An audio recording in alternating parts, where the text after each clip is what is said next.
सोचा है कभी कि जब हम अपने फोन पर वाईफाई का बटन दबाते हैं तो उन चंद सेकंड्स में असल में होता क्या है?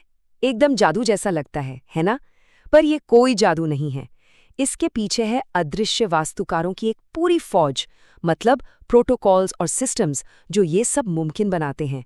तो चलिए आज इन्हीं डिजिटल महारथियों के रहस्यों से पर्दा उठाते हैं। अब ये सवाल सुनने में तो बड़ा सीधा साधा लगता है ना? लेकिन इसका जवाब हमारे डिवाइस और नेटवर्क के बीच एक बहुत ही कॉम्प्लेक्स डांस में छिपा है। इसे ऐसे समझिए कि ये पहली चुनौती है। एक भरे हुए डिजिटल कमरे में एक नए डिवाइस की पहचान सबसे कैसे करवाई जाए। तो सबसे पहला कदम होता है एक पता हासिल करना। जी हाँ, इंटरनेट पर हर डिवाइस को एक यूनिक पहचान चाहिए, बिल्कुल वैसे ही जैसे हर घर का अपना एक पोस्टल एड्रेस होता है। और ये सब होता है एक डिजिटल हैंडशेक के जरिए, जो पक्का करता है कि हर कोई सही जगह से कनेक्टेड है। और इस काम की जिम्मेदारी है DHCP की। इसे आप नेटवर्क का ट्रैफिक कंट्रोलर समझ सकते हैं। जैसे ही हमारा डिवाइस कनेक्ट होता है, DHCP फौरन उसे एक यूनिक एड्रेस दे देता है ताकि ताकि कोई भी दो डिवाइस एक ही पते पर ना पहुंच जाएं। ये एक तरह से एक कंट्रोल्ड अफरा तफरी है। और DHCP ना बड़ा फ्लेक्सिबल भी है। ये किसी डिवाइस को टेम्पररी तौर पर एक एड्रेस उधार दे सकता है, जो कॉफी शॉप जैसी जगहों के लिए परफेक्ट है, जहां लोग आते जाते रहते हैं। ये हमारे घर के कंप्यूटर जैसे डिवाइस को एक परमानेंट एड्रेस भी दे सकता है। या फिर कोई नेटवर्क एडमिन प्रिंटर जैसे जरूरी डिवाइस के लिए मैनुअल रूप से एक एड्रेस सेट कर सकता है, ताकि वो कभी बदले ही नहीं। लेकिन एक मिनट, ये बहुत जरूरी सवाल है। क्या चीज है जो दो डिवाइस को एक ही एड्रेस लेने से रोकती है? सोचिए, अगर दो डिवाइस का पता एक हो गया तो नेटवर्क पर तो बड़ी गड़बड़ हो जाएगी। तो सिस्टम इसे होने से रोकता कैसे है? इसका जवाब है ARP, एक और स्मार्ट प्रोटोकॉल। होता क्या है कि जैसे ही किसी डिवाइस को एक एड्रेस मिलता है, वो मानो पूरे नेटवर्क में चिल्लाकर पूछता है, अरे भाई, क्या कोई और इस पते का इस्तेमाल कर रहा है? अगर कोई जवाब नहीं आता तो मतलब रास्ता साफ है। ARP ही वो आखिरी चेकिंग है जो किसी भी कंफ्यूजन को रोकती है और नेटवर्क को स्मूथ चलाती है। ठीक है, तो डिवाइस अब नेटवर्क पर आ गया है। लेकिन अब जरा सोचिए, मान लीजिए कोई पब्लिक वाईफाई हॉटस्पॉट पर है और जाहिर है कोई नहीं चाहेगा कि उनकी बैंकिंग डिटेल्स पर कोई और नजर रखे। तो अगली बड़ी प्रॉब्लम ये है, उस कनेक्शन को प्राइवेट और सेफ कैसे बनाया जाए।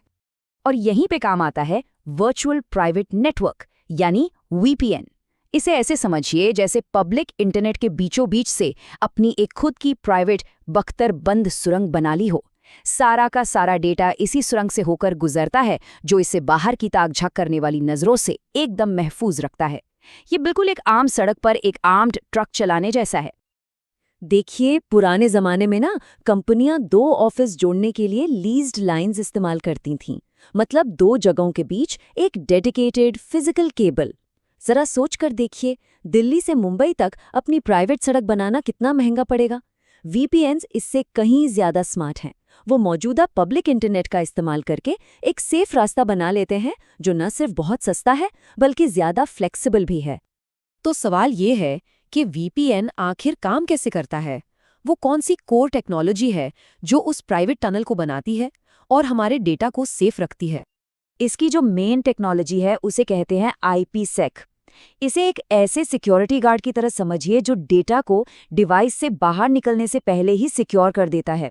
ये नेटवर्क के बिल्कुल फंडामेंटल लेवल पर सिक्योरिटी बनाता है, जिसका मतलब है कि हम कोई भी एप्लीकेशन इस्तेमाल करें वो अपने आप सेफ हो जाती है। अब ये IPsec ना एक टीम की तरह 3 जरूरी काम करता है। पहला, ये पक्का करता है कि डेटा के साथ कोई छेड़छाड़ ना हो, बिल्कुल एक टैम्पर प्रूफ सील की तरह। दूसरा, ये डेटा को एन्क्रिप्ट करता है, मतलब उसे एक सीक्रेट कोड में बदल देता है जिसे सिर्फ सही इंसान ही पढ़ सकता है। और आखिर में ये इन सभी प्रोसेस के लिए सिक्योर कीज यानी चाबियों को मैनेज करता है। ये तीनों मिलकर एक मजबूत किला बना देते हैं। तो VPN और IPsec बहुत पावरफुल टूल्स हैं, पर ये अकेले नहीं हैं जो हमारी डिजिटल दुनिया को सेफ रखते हैं। चलिए, हमारे डिजिटल सिक्योरिटी टूल बॉक्स में मौजूद कुछ और औजारों पर एक नज़र डालते हैं। WPA2 से तो हम सब वाकिफ हैं। ये वो ताला है जो हमारे घर के वाईफाई को सेफ रखता है। सेंसिटिव ईमेल्स के लिए PGP नाम का एक टूल है। ये पक्का करता है कि मैसेज सिर्फ वही इंसान पढ़े जिसके लिए वो भेजा गया है। और EAP ये कंफर्म करता है कि जब कोई किसी कंपनी के नेटवर्क से जुड़ता है तो वो वही इंसान है जो वो होने का दावा कर रहा है। लेकिन जाहिर है जहां सिक्योरिटी है वहां खतरे भी हैं।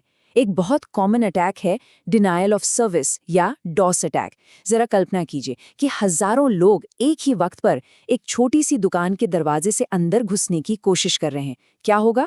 कोई भी अंदर नहीं जा पाएगा और जो असली कस्टमर हैं वो निराश होकर चले जाएंगे। एक डॉस अटैक किसी वेबसाइट के साथ ठीक यही करता है। एक और शातिर खतरा है DNS स्पूफिंग। देखिए, इंटरनेट की एक फ़ोन बुक होती है जिसे DNS कहते हैं। इसका काम है bank.com जैसे वेबसाइट के नामों को उनके असली नंबर वाले एड्रेस में बदलना। DNS स्पूफिंग तब होती है जब कोई अटैकर उस फ़ोन बुक में घुसकर बैंक की वेबसाइट का पता बदल के किसी नकली, खतरनाक साइट का पता डाल दे। हमें लगता है कि हम बैंक की साइट पर लॉगिन कर रहे हैं, पर असल में अपनी सारी जानकारी चोरों को दे रहे होते हैं। तो हमने ये तो देख लिया कि डिवाइस कनेक्ट कैसे होते हैं और वो कनेक्शन सिक्योर कैसे होता है। लेकिन शायद आखिरी और सबसे बड़ी चुनौती ये है, कोई गूगल या Amazon जैसे इतने बड़े कॉम्प्लेक्स नेटवर्क को मैनेज और मेंटेन कैसे करता है, जिसमें अनगिनत डिवाइस और कनेक्शंस हों और वो भी बिना किसी गड़बड़ के। इसका जवाब है एक ऐसा प्रोटोकॉल जो खास तौर पर निगरानी यानी मॉनिटरिंग के लिए ही डिज़ाइन किया गया है। सिंपल नेटवर्क मैनेजमेंट प्रोटोकॉल या NSMP। SNMP एक बॉस एम्प्लॉय मॉडल पर काम करता है। कुछ सेंट्रल मैनेजर स्टेशन होते हैं जो नेटवर्क पर मौजूद सभी डिवाइस यानी एजेंट से लगातार रिपोर्ट लेते रहते हैं।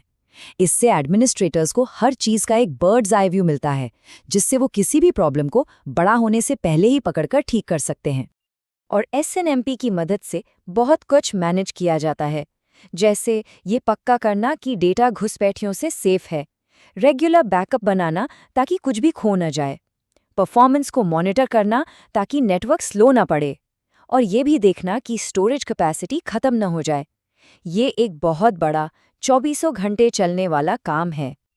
अब जैसे जैसे नेटवर्क और कॉम्प्लेक्स होते गए और खतरे और शातिर, तो SNMP को भी इवॉल्व होना पड़ा।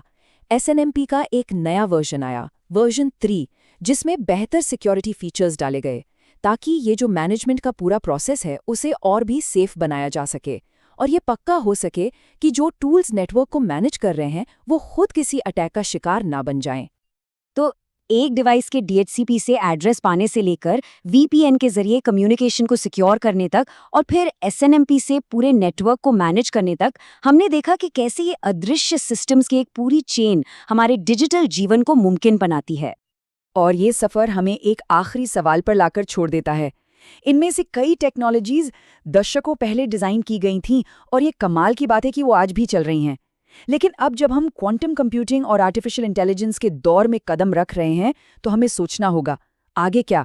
हमारी इस हमेशा कनेक्टेड दुनिया को सेफ और एक्टिव रखने के लिए अगली पीढ़ी के प्रोटोकॉल्स कैसे होंगे? खैर, इसका जवाब तो सिर्फ वक्त ही